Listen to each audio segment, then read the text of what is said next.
I think strength is so important and having that muscle mass to support the body because it can be a strenuous movement, right? You're putting a lot of stress on the body, especially when it comes to long drive, right? I think any golf swing shouldn't feel forced, you shouldn't feel any pain, but at the same time, we are moving the body in an athletic way. So just having that basic strength to protect the body, I think is a good thing. And then, but I think more than anything, it just teaches you to be athletic and teaches you to feel your body, understand your body, and that body awareness, similar to kind of a hand-eye coordination, because it's an athletic movement. And if you understand how you move as a human, you can apply it to the golf swing.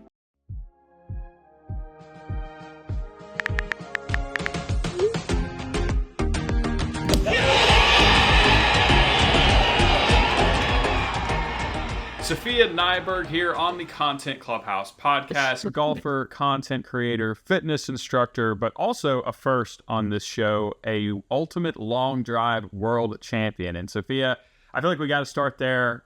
You took home the title belt last fall in the Open Women's Amateur Division with a drive of 307 yards. I'm sure many of those listening have a sense of long drive competitions from social media and from elsewhere, but I'd love to hear more just like, what is a competition day like for you, not only as a competitor, but as a champion? Kind of set that scene for us for those who don't know you I both. love it.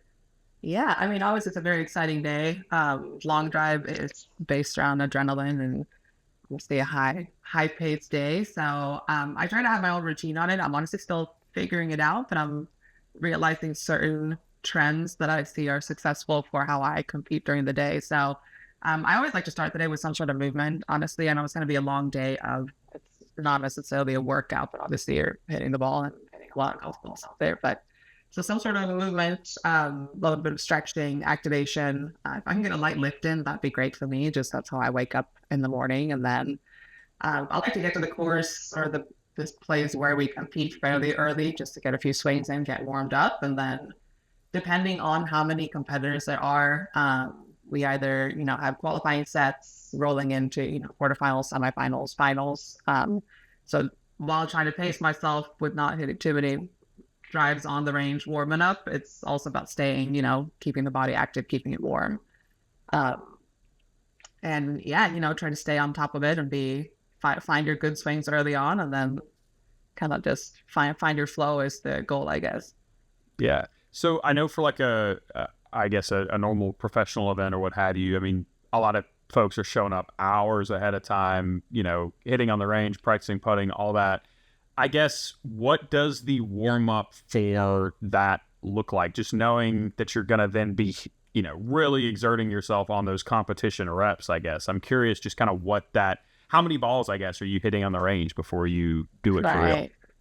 That's a good question. I don't think I necessarily count the number of balls that I hit. I try to get warmed up. So I do a bit of dynamic movement first. Maybe I used to bring some bands, do some stretching, again, just get mobility going, but keeping it very, very dynamic. And then I may hit 10 to 20 shots with an iron just to get moving and get that rotational kind of activation. And then I go straight into driver. So I don't worry about how I make contact necessarily with the irons. I want to see where my driver swing is for the day, right? That's what matters the most. So I try to find a good swing and feel like my sequencing is good, my contact with the ball is good. I do measure some numbers whenever I can, kind of ball speed numbers, more importantly, ball speed, swing speed, just to know where I'm at for the day. And I know my ideal numbers for, depending on the season, where I'm at. So I try to work it up to that. I try to get a few really fast swings going on the range, but I try to just get warmed up and then hold off until just before my competing set. And then I work up to find that speed again, just so I'm kind of the body is ready to go and locked in as you walk up to the grid to hit your shots there on when it matters, right? So I don't want to necessarily overexert myself, work up to swing really like 20 swing speeds or 20 swings with really high swing speed, and then sit cold for 30, 40 minutes until I'm going to hit again. So I try to pace myself, get a good rhythm, get warmed up, and then as I get closer to my actual hitting set, kind of ramp it up and get to that top speed to be able to walk into the actual set with a ready to go mindset and body. So yeah. So it sounds like, and I guess this would make sense, and again, we're going to get into, your unique background coming from fitness and getting into golf. But it really almost sounds to me like a warm up that's built more around, I guess just athleticism rather than, again, because a lot of golf I think is spent between your ears, right? And that's not to say that long drive isn't, but it seems to me like almost like what you're doing warm up wise and feel wise and preparation wise is almost more akin to a runner or a football player or somebody doing a very much more what we would think of as an intense sport. Am I totally off base there, or are those things more similar than they sound?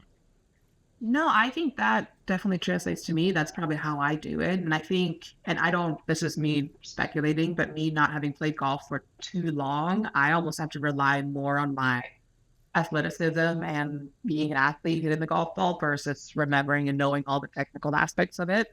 Obviously, know some of that as well. But if I get too technical, I almost get myself in trouble. So I try to just get moving and trusting my body that I'm moving the right way that day. So I think you're pretty spot on. Cool.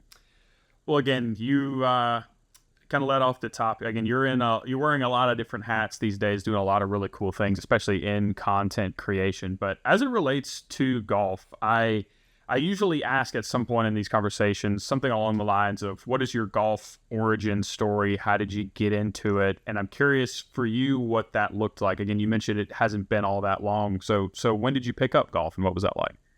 Yeah, so it's been, I think we're coming up on 6.5 years now. Honestly picked it up pretty intensely, got hooked pretty fast. But in the back of my mind, even back then, I think I always knew I wanted to play golf.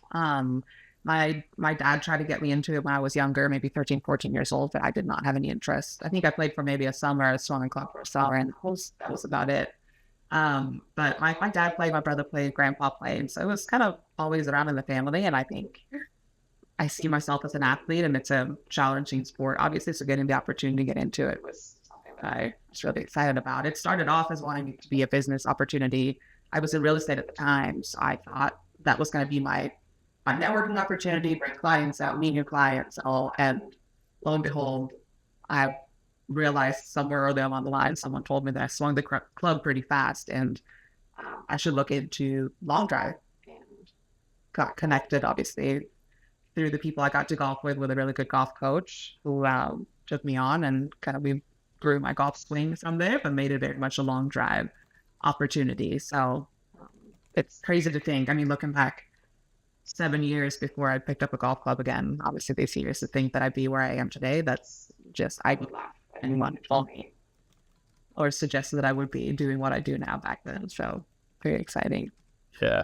Well, that was going to be one of my follow-up questions, is at what point does the long drive kind of come into it? I mean, did you mentioned a friend just kind of pointing that out to you? I mean, I guess what was like the path of discovery for you that long drive like even exists? Had you heard of it before you started playing golf? I don't think I had, actually. I may have seen something, but it definitely wasn't top of mind.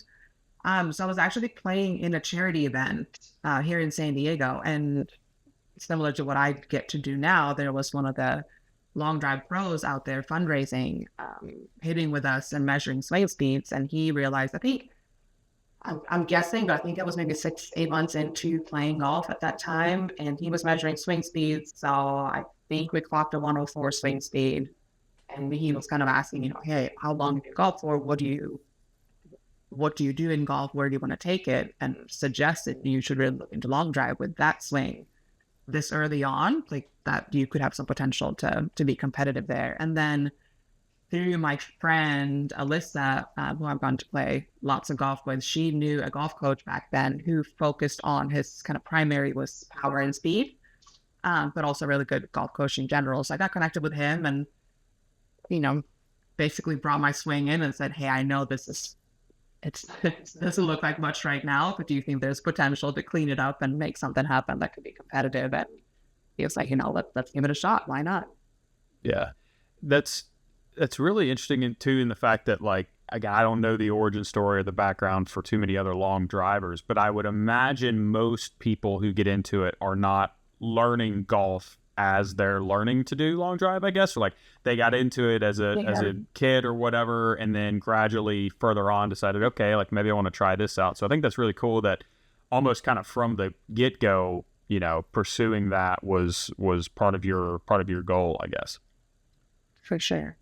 Yeah, I don't know. I think there's a mix out there, right? Like some come from some softball backgrounds and golfers. I think a lot of golfers for sure, which is, I do think that helps. But at the same time, it's, you know, it's athletic movements. If you're an athlete, it's a fun sport to take on. Yeah. So you talked about kind of the training or the lessons you were taking to kind of improve your long drive game. I guess for those curious, like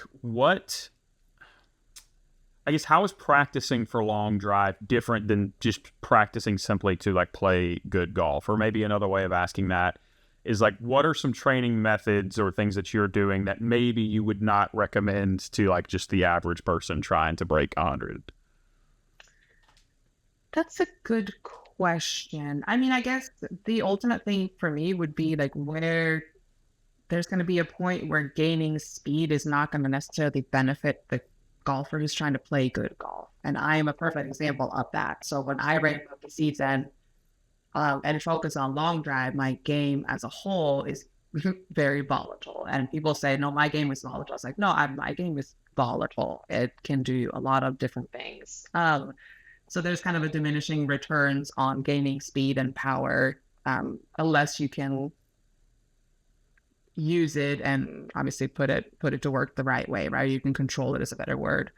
But I think the basics of training and movement, I think anyone and every golfer should be participating in that and focusing on that in a game, because having a strong body, you learn body control, kind of learning how to use the power of the force through the ground up and just gaining strength, I think helps, you know, in any sport really. And I think definitely in golf, because using the power more efficiently, you know, it's a smoother golf swing. You can rely on the body a little more than forcing anything out there. So that's kind of my take on that.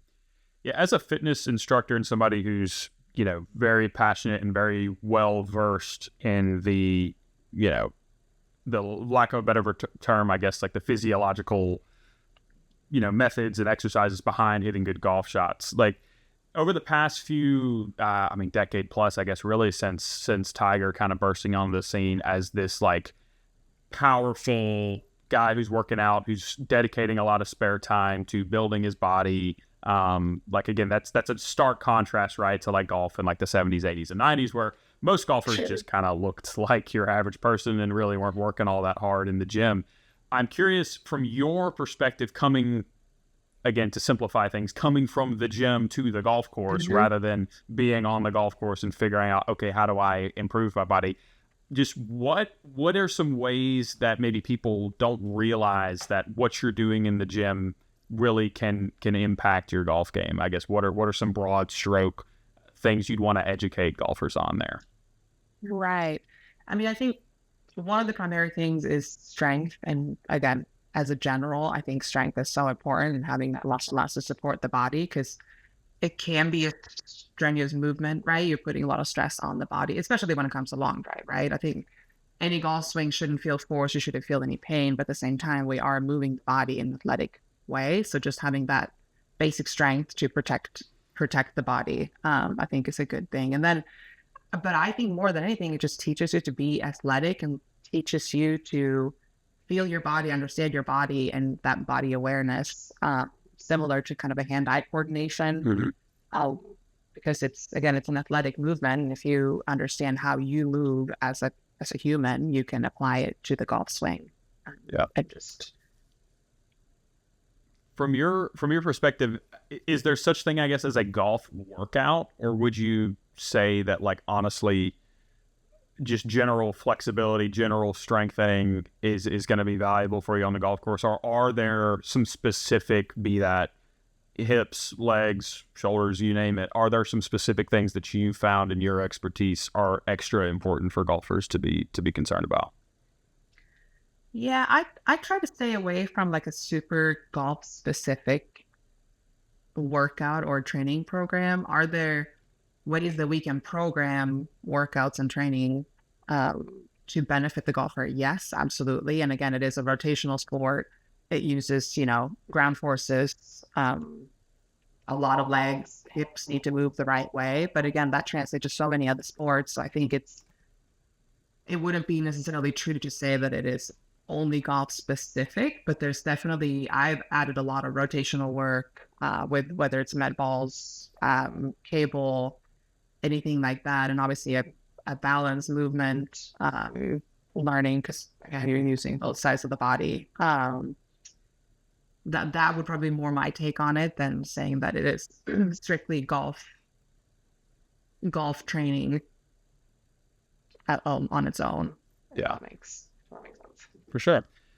So to kind of backtrack a little bit to talk more about you and your background. So those that follow you on socials will know your handle as Sofia the Swede. And so I'm trying to do some research. I see some posts from you where like the captions are in what I assume is Swedish. I don't really know, but tell us a little about. Yeah, just tell us a little bit about the background there. I'm if did you grow up in Sweden? How much time did you spend there? Is that where family is? What can you tell us? Yeah, all of the above. So I was born and raised in Sweden. I moved to San Diego right out the gate when I was 21. It's been a while now. San Diego has turned into home, but born and raised over there. All the family is still back in Sweden. I get to see them probably not as often as I would like. Definitely not as often as my mom would like, my dad would like. But they've come over here quite a few times, and I've been back obviously on a fairly regular basis. And I moved here to go to school, get my degree, get my bachelor's, and then I told my parents, I'll be back. I'll move back home to, I'll be back before you know it. And then as a 21-year-old, you step foot in San Diego at San Diego State, and it's tough to look back.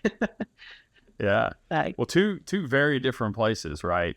Between Sweden and San Diego. But I guess when you first moved out to San Diego, was golf, again, that's way before kind of you got into golf, right? So I imagine you almost didn't know that you just moved into one of the best golf regions in the world, probably. I had no idea, to be honest. I had no idea. I do remember, though, I think, was this back in 2013 when Tiger played at the Farmers Insurance Open? I think it was Farmers, or was it the U.S. Open? I think it was Farmers Insurance Open at Torrey Pines, and I went to see that, actually went to the tournament. Again, no interest necessarily in playing golf, or wasn't looking into playing golf at the time, but I knew of the tournament. I obviously knew of Tiger Woods, so I did end up going to the tournament, and I was like, oh, wow, this is really cool. It's a, famous golf course and all that, but definitely didn't think much more than that. Yeah, that's pretty cool to see, because, that'd have been a good time to see Tiger. And of course, he famously had such a great record down at Torrey, but also, out in California at Pebble and other places. And that kind of brings me to present day and kind of your content and how golf has kind of become largely the focus of that, along with the fitness. You've recently been playing a lot of really cool places. I know, especially in Southern California. You and I have met in person at one of our resort destinations out at Indian Wells as well. So, but I guess to from a content standpoint, was there any trepidation from you first starting, like, oh, I'm going to put my golf swing on the internet, especially considering you had built an audience, and understandably so, that was coming to you for the fitness, for honestly even like the bodybuilding type stuff, like the real strength and conditioning type corner of the internet? What was kind of the decision like to first put yourself out there and say, yeah, I'm gonna put my golf swing on there and see what people think? Yeah, I mean, I think at that time when I started golfing, my social media was just a way of sharing with friends and family what I did on a daily basis. So I don't think I put too much thought into it, which was great. That's changed a little bit now, maybe a little too much sometimes, but just the purpose of it was so different that I didn't really think of it. I think I had no hesitation of putting a good swing, a bad swing out there, and didn't care too much about what it looked like at the time. So times have changed. So yeah, I would say, so how has that changed a little bit for you? I mean, I think there's obviously some pressure involved now where it's, you want it to look a certain way, or, you put a lot of time into something. It's something that I do, and it's part of what I do for a living. So you want it to, I guess, translate into the effort and everything that you put into it. But at the same time, it's a realistic medium, I guess, Instagram, to share what it actually looks like. So you share the struggles, and that's definitely been something I've had to get used to and be comfortable with, showing when it's not a good day on the golf course, not a good day on the range, when the competitions don't go as you plan, and you still have to show up, with your head high and say, hey, this is part of the journey. It's part of who I am. I'm not the results that I produce out there. I am, still me, and become someone, through the process of how you train for things versus just the outcome or the immediate result of things. So that's easier said than done, but that's kind of that. Yeah.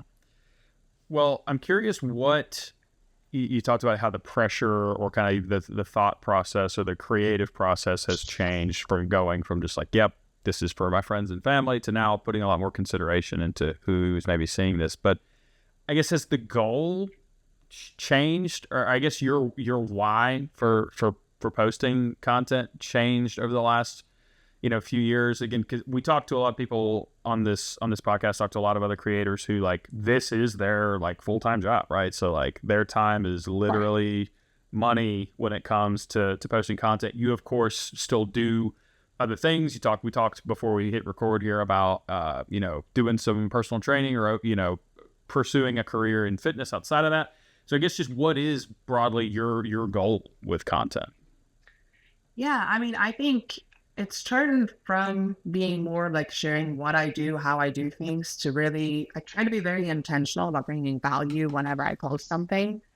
So I want to make sure that I can either educate people and share some knowledge that I have, or give them a version of a blueprint of how did I get to where I am now. So I want people to watch one of my posts or see a post and actually be able to walk away with some knowledge or some actionable plan on how they can implement something into their life, whether it's a mindset, whether it's a workout structure, or a why behind why I'm doing certain training and how it translates into goals. I think I'm just trying to be a little more purposeful and not just throw random things that I do on a daily basis. I think every once in a while we do as well, but I think the majority of my content wanted to be something that educates my followers or my friends on on the platform. And what have you found that response to be like? Because again, a lot of creators, I think no one person or no two people have the same, I guess, response or reaction or feedback that they're getting on social media. Some people,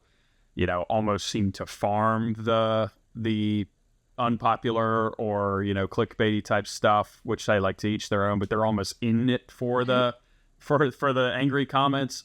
What you're doing sounds a lot more constructive, which is great. But I'm just curious, what has that response been like for you?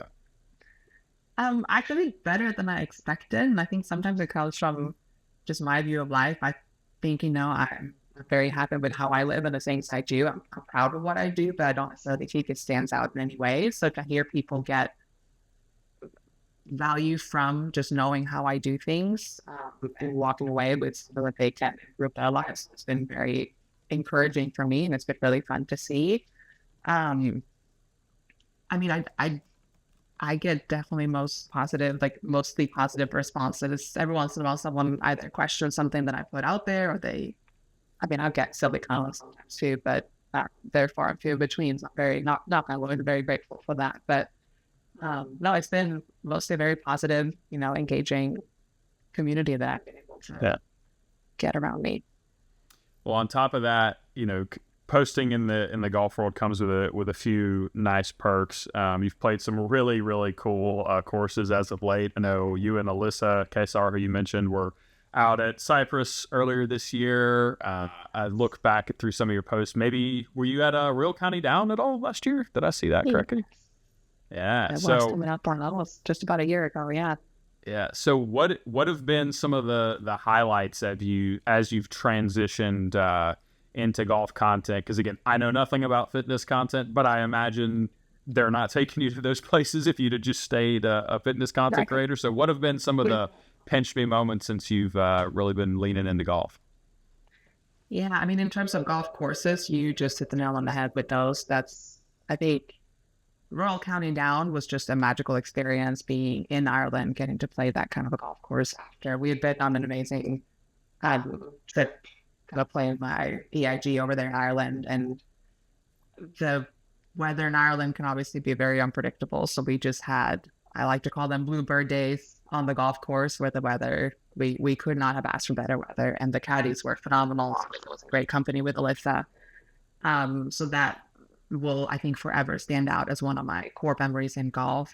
Same with Cypress Point, just because it's such an exclusive course to get to play. And I think now being in golf a few years into it, I can understand and appreciate the exclusivity of it. Whereas if you took me there when I was, a year into it, a year and a half into it, I don't think I would have quite understood what it meant to get to play there. So, but other than that, honestly, like getting to meet some of the people that you come across through golf has been something that I wasn't expecting. I thought it was going to be more, play with my friends and play golf for myself, but whether it's the folks in the pro shop, definitely playing in Ireland, getting to meet the caddies over there has been phenomenal. And then just friends around, kind of like, our paths cross, and people in the industry are just so kind and generous. And we all share this one passion for golf. And I think having that community around you is something that I certainly wasn't expecting. And it's been a very pleasant surprise to find those kind of people around me. And again, mentioning Alyssa, not to go overboard there, but she's become one of my best friends, and we met through golf. Had I not picked up golf, I wouldn't know her. And again, she's truly one of my best friends right now. So getting to find that is pretty amazing. Yeah. Well, that brings up a good point too, because I mean, you two obviously travel a lot together and play a lot of places, but so much of golf content, no matter where you look, whether it's you and Alyssa or basically name your creator, so much of it is that collaboration. You mentioned being a little surprised by that, pleasantly surprised. I guess, how important is the concept of playing with other people, meeting new people, just in terms of being a successful content creator? I guess, like, what kind of role does forming those relationships, like, how important is that? Yeah. I mean, I think it's hugely important, right? I think it's part of how we collaborate, we grow, we learn from each other. We've all tried things, failed things, been successful at different things. So to be able to learn from the folks in the community and at the same time understand and grow your own brand and realize where we each fit into where in the industry we all fit in, right? Like how can we be in the same industry producing things on Instagram, but still have our own brands and our own personalities out there, and how there's not one cookie cutter way to do things. There's a bunch of different, personalities and different goals and target audiences out there where, there's something for everyone. So it's, again, we can all collaborate, and it's not a limit on what's out there. I think we can all benefit from helping each other out and giving advice. And when there's connections to be made, I'm the first, if I know someone I think someone else would benefit from knowing, I'm more than happy to make the introduction and help someone else along the way. Yeah, that's a great thing about golf. It's I'm sure we all love a sunrise solo walk every once in a while, but it's really more about, again, the people that you're playing with, and that's what makes it so great and so kind of unique, I guess, across a lot of other sports. But before I get you out of here, just wanted to give you a chance. I don't know if you're headed to Cyprus again or anywhere else pretty cool anytime soon, but any kind of exciting content or stuff you're working on coming up?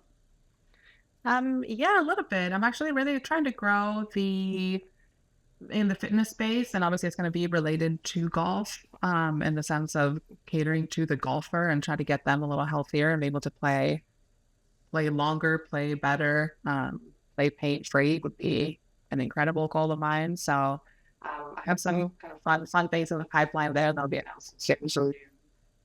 New, I guess, locations where I'm going to be training people at. So stay tuned for that. I'm also taking off here later this month on a trip up to the East Coast to help record a golf travel show. It's going to be a first first episode. So I'm super excited to be part of that and kind of finally step out of my comfort zone and be a little more on camera and speak on camera. Obviously love to travel, and whenever it involves golf, that's a bonus. And then I do have a couple of long drive competitions coming up this summer. At the end of June and July, that I have a few that are in Alberta, Canada. So very excited for that to ramp up some speed before then and just try to get better as a golfer. Yeah, very cool. Well, again, thanks so much for taking some time, Sofia. Those listening can check her out at Sofia the Swede on just about all platforms. But again, thanks so much, and Awesome. Best of luck. Hit them. You usually say hit them straight, but I guess hit them far. Right. Be a bit better. That would be better. Thanks, Nate. I appreciate it.